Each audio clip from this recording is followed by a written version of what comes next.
voici les titres de l'actualité de la mi-journée sur la télévision du Burkina. L'Union africaine ne sanctionnera pas le Burkina Faso.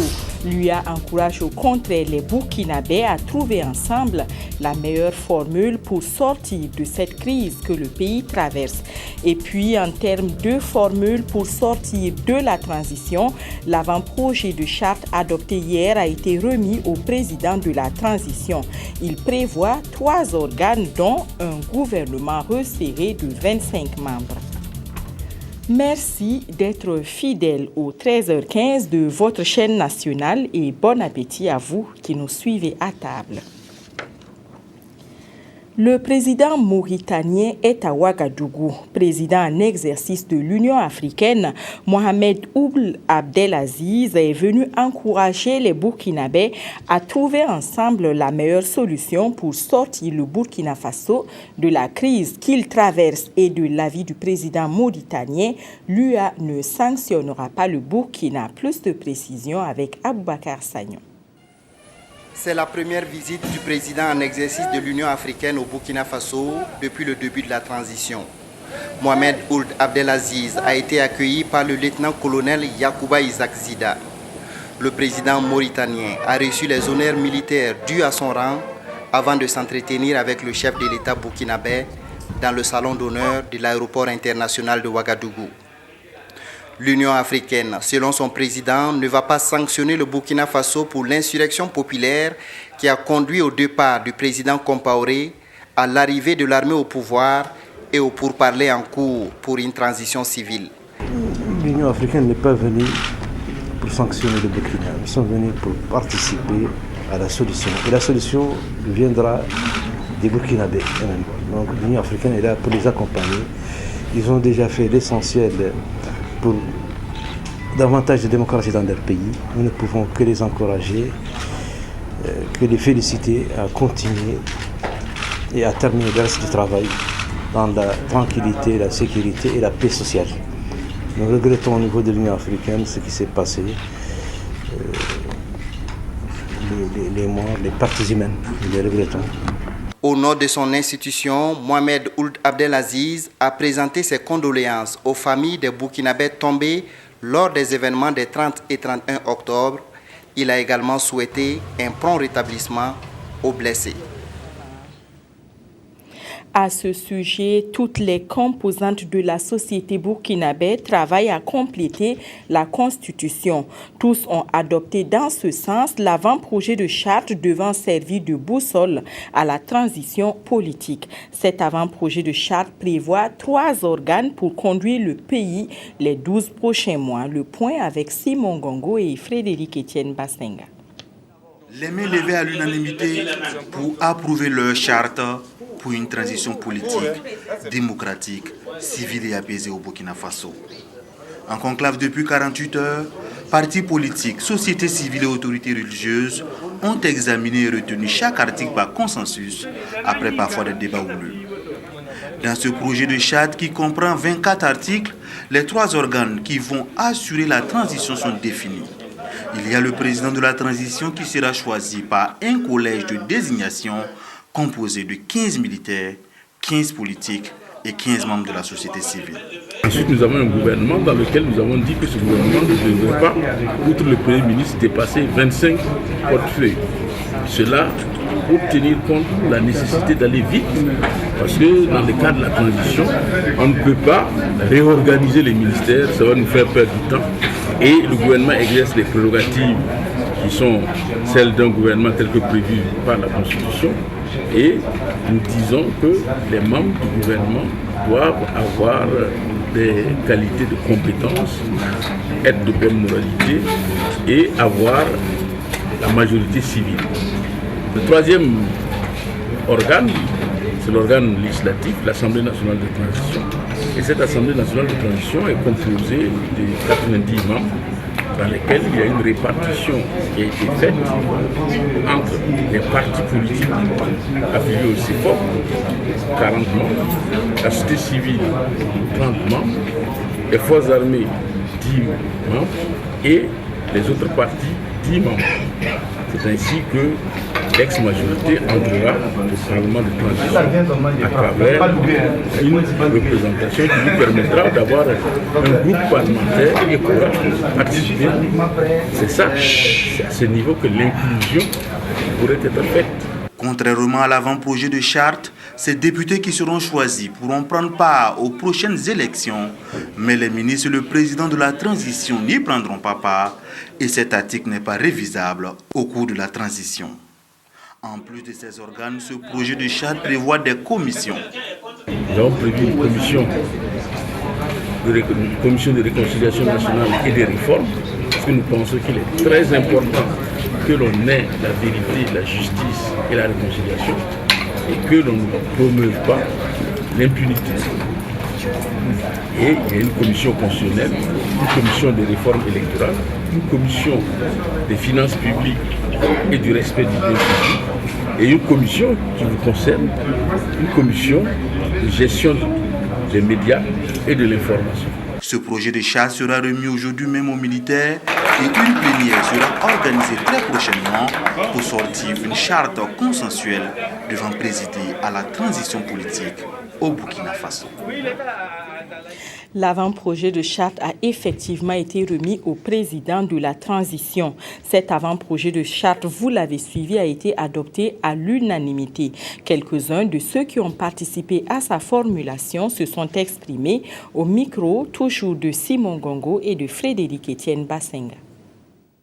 Les composantes essentielles du processus, à savoir les partis politiques, la société civile et les autorités religieuses, qui ont été accompagnées par les militaires à un moment donné, viennent d'adopter un avant-projet de charte. Ça montre bien que nous avons travaillé d'arrache-pied pour nous assurer que nous avons un document qui va compléter la Constitution dans cette période transitoire pour la vie de notre pays. Nous avons veillé à ce qu'il y ait une certaine cohérence entre la charte de la transition et puis la Constitution, mais il y a certaines dispositions de la Constitution que nous avons jugées caduques, pour lesquelles nous avons proposé d'autres dispositions. Et il y a des dispositions nouvelles sur lesquelles la société civile a insisté, en particulier la déclaration des biens à l'entrée et à la sortie pour tous les membres des organes de transition. Il faut quand même se féliciter du fait que tous les acteurs puissent s'entendre pour élaborer un minimum qui représente un document très consensuel, je dirais, et qui pourrait nous permettre facilement de rencontrer maintenant les autres acteurs, notamment le chef de l'État et les autres partis, pour voir dans quelle mesure on pourra ensemble gérer les questions relatives à la transition. Les événements de fin octobre ont fait de nombreux blessés à Bobo-Dioulasso. Les représentants des partis membres de l'opposition ont rendu visite à ces blessés au CHU Sourou-Sanon. Retour sur leur acte de solidarité avec Amadou Lougué. L'insurrection populaire qui a mis fin au pouvoir du président Blaise Compaoré a aussi endeuillé des familles, provoqué d'importants dégâts matériels et occasionné de nombreux blessés à travers le Burkina Faso. Aujourd'hui, les marques de compassion et de solidarité à l'égard des victimes se multiplient.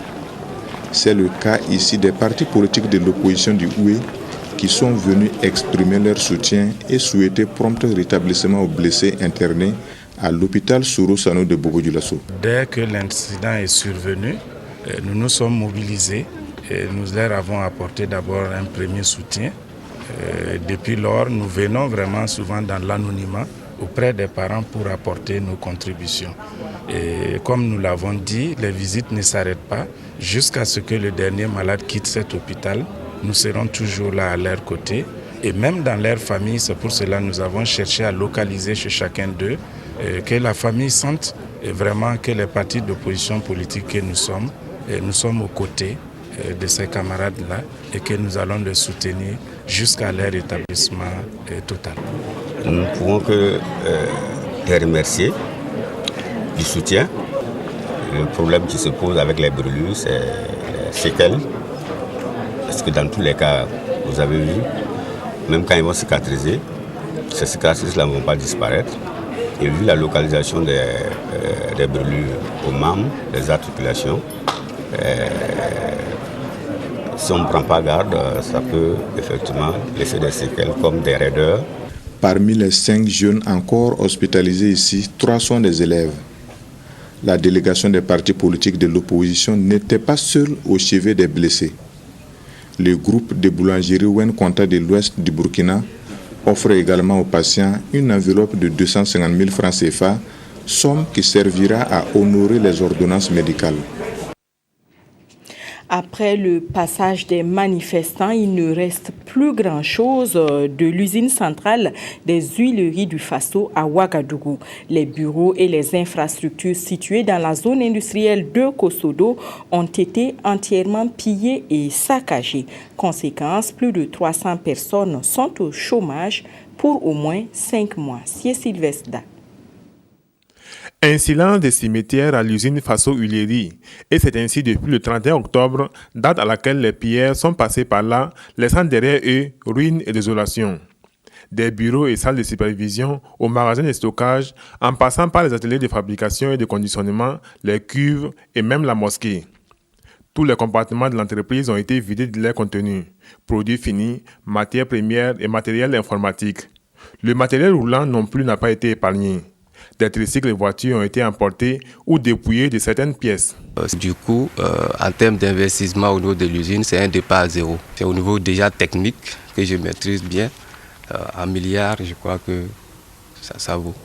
L'usine à l'arrêt, ce sont plus de 300 travailleurs qui se retrouvent sans emploi et la reprise des activités s'annonce hypothétique. Et lorsque nous regardons l'ampleur des dégâts, on ne peut pas redémarrer, même si nous disposons de moyens, à moins de 5 mois. Ça, c'est le minimum possible. Parce qu'il y a un ensemble de matériel ici qu'on ne peut pas trouver sur place. Il faut les importer de l'Europe ou de l'Asie. Sans l'aide, je ne pense pas que l'usine, de façon autonome, puisse redémarrer cette usine. Faso Huileries est une société à responsabilité limitée, fonctionnelle depuis 2009. Avant d'être contrainte à l'arrêt, l'usine avait une capacité de production de 240 000 litres par jour distribués à travers le Burkina. L'entreprise a également le monopole de certains produits tels que le savon cadeau. Toute autre chose à présent et l'heure était à la joie pour les 84 gagnants de Téléfortune 2014. La LONABE a organisé ce jeu du 1er au 30 septembre 2014. Les heureux gagnants ont reçu des lots d'une valeur de plus de 30 millions de francs CFA. Nathalie Sawadou. Gagnants du jeu Téléfortune. Au total, 84 gagnants vont entrer en possession de leur lot composé de réfrigérateurs, des téléviseurs écran plasma, des barriques à eau, des fêtous Sodigas, des kits scolaires, des téléphones portables et des kits Canal Sat d'une valeur d'environ 30 millions de francs CFA. Un kit scolaire de 100 000 francs. Je suis un des heureux gagnants. Donc je suis heureux, voilà. Je suis content d'avoir eu ce prix, quoi. Cette initiative de la LONABE vise à encourager sa clientèle et à les accompagner davantage dans leurs entreprises. Le jeu consistait en tout cas à nous envoyer dans une enveloppe 10 tickets Téléfortune non gagnés. Donc là, on a fait un tirage et c'est après ce tirage-là que les gagnants ont été indiqués. Voilà. Nous avons 3 directions régionales.